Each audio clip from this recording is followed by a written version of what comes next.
ओम नमः शिवाय। प्रिय श्रोताओं, आप सभी को नागपंचमी की ढेर सारी शुभकामनाएं। आज के इस वीडियो में आप लोग श्रवण करेंगे नागपंचमी की व्रत कथा। हिंदू धर्म में नागपंचमी का विशेष महत्व होता है। हर साल सावन मास की शुक्ल पक्ष की पंचमी तिथि को इस व्रत को मनाया जाता है। इस दिन हर कोई अपनी श्रद्धा के अनुसार नाग देवता की पूजन करने के साथ उन्हें दूध भी पिलाते हैं। इस दिन पूजा करने के साथ साथ इस पौराणिक कथा को भी श्रवण अवश्य करना चाहिए। तो प्रिय श्रोताओं, आप लोग प्रेम पूर्वक श्रवण कीजिए। प्राचीन काल में एक सेठ जी थे जिनके 7 पुत्र थे। 7 पुत्र विवाहित थे। इन्हीं 7 में से सबसे छोटे पुत्र की पत्नी काफी चरित्रवान और श्रेष्ठ थी, लेकिन उसका कोई भाई नहीं था। एक दिन सेठ जी की सबसे बड़ी बहू ने घर लिपने के लिए पीली मिट्टी लाने को सभी बहुओं को साथ चलने के लिए कहा, तो सभी बहुएं दलिया और खुरपी लेकर मिट्टी खोदने लगी। तभी वहाँ एक सर्प निकला। जैसे ही बड़ी बहू ने देखा तो उसे खुरपी से मारने की कोशिश करने लगी। ऐसे में छोटी बहू ने तुरंत उस सांप को मारने से रोक दिया। ऐसे में बड़ी बहू ने सांप को मारा नहीं और ऐसे में सांप उस स्थान से हटकर एक जगह जाकर बैठ गया। फिर छोटी बहू ने सांप से कहा कि मैं अभी लौटकर आती हूँ, तुम यहाँ से कहीं जाना मत।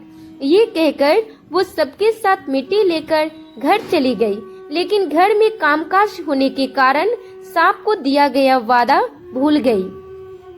जब छोटी बहू को दूसरे दिन वो बात याद आई तो वो सभी के साथ लेकर वहाँ पहुँची और सांप को उस स्थान पे बैठा देखकर बोली, सर्प भैया नमस्कार।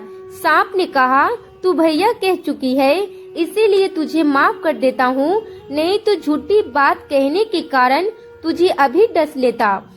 वो बोली, भैया मुझसे भूल हो गई, क्षमा मांगती हूँ। सांप बोला, अच्छा तू आज से मेरी बहन हुई और मैं तेरा भाई हूँ, तुझे जो मांगना है वो मांग लो।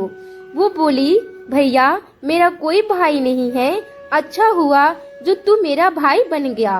कुछ समय बीतने पर वो सर्प मनुष्य का रूप लेकर उसके घर आया और बोला कि मेरी बहन को भेज दो।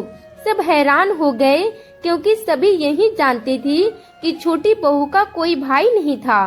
तो सर्प बोला, मैं इसका चचेरा भाई हूँ, बचपन में ही बाहर चला गया था।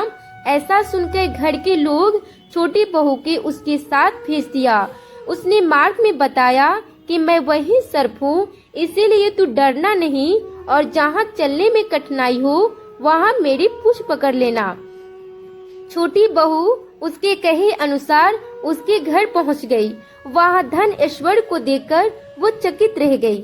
एक दिन सर्प की माता ने उनसे कहा, मैं ये काम से बाहर जा रही हूँ, तू अपने भाई को ठंडा दूध पिला देना। लेकिन छोटी बहू को ये बात ध्यान न रही और उसने गलती से सर्प को गर्म दूध पिला दिया, जिससे उसका मुख बुरी तरह से जल गया। ये देखकर सर्प की माता बहुत क्रोधित हुई, परंतु सर्प के समझाने पे शांत हो गई। तब सर्प ने कहा कि बहन को अब उसके घर भेज देना चाहिए। तब सर्प और उसके पिता ने उसे बहुत सारा सोना चांदी वस्त्र आभूषण आदि देकर उसके घर पहुंचा दिया। इतना ढेर सारा धन देकर बड़ी बहू ने ईर्ष्या से कहा, तेरा भाई तो बड़ा ही धनवान है, तुझे तो उनसे और भी अधिक धन लाना चाहिए। सर्प ने ये वचन सुना तो वो सब वस्तुएं सोने की लाकर दे दी। ये देखकर बड़ी बहू ने कहा, इन्हें झाड़ने की झाड़ू भी दो सोने की। तब सर्प ने झाड़ू भी सोने की लाकर दे दी। सर्प ने छोटी बहू को हीरा मणियों का एक अद्भुत हार दिया था। उसकी प्रशंसा उस देश की रानी ने भी सुनी और वो राजा से बोली कि सेठ की छोटी बहू का हार यहाँ आना चाहिए। राजा ने मंत्रियों को हुक्म दिया कि उससे वो हार लेकर शीघ्र उपस्थित हो। मंत्री ने सेठ जी से जाकर कहा कि महारानी जी छोटी बहू का हार पहनेंगी, वो इसे लेकर मुझे दे दो। सेठ जी ने डर के कारण छोटी बहू से हार मंगवाकर दे दिया। छोटी बहू की ये बात बहुत बुरी लगी। उसने अपने सर्प भाई को याद किया और आने की प्रार्थना की। भैया रानी ने हार छीन लिया है, तुम कुछ ऐसा करो कि जब वो हार उसके गले में रहे तब तक के लिए सर्प बन जाए, और जब वो मुझे लौटा दे तब वो हीरा और मणियों का हो जाए। सर्प ने कहा ठीक है, वैसा ही किया। सर्प ने वैसा ही किया जैसा बहन ने कहा। जैसे ही रानी ने हार पहना वैसे ही वो सर्प बन गया। ये देखकर रानी चीख पड़ी और रोने लगी।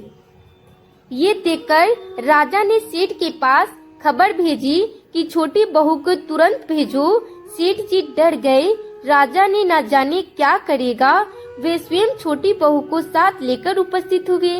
राजा ने छोटी बहू से पूछा, तूने क्या जादू किया है? मैं तुझे दंड जरूर दूंगा।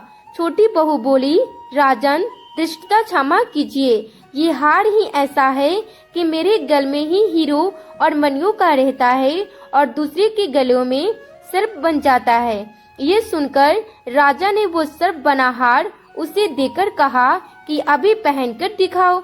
छोटी बहू ने जैसे ही उसे पहना वैसे ही हीरा मणियों का हो गया।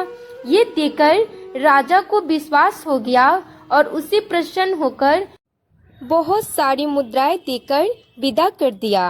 प्रिय भक्तजनों, तो ये थी नागपंचमी की व्रत कथा। आप लोगों को ये कथा कैसी लगी कमेंट बॉक्स में जरूर बताइएगा। वीडियो अच्छी लगी हो तो वीडियो को लाइक कीजिएगा। चैनल पे फर्स्ट टाइम आया है तो चैनल को सब्सक्राइब करके बेल आइकन को जरूर प्रेस कीजिएगा। राधे राधे।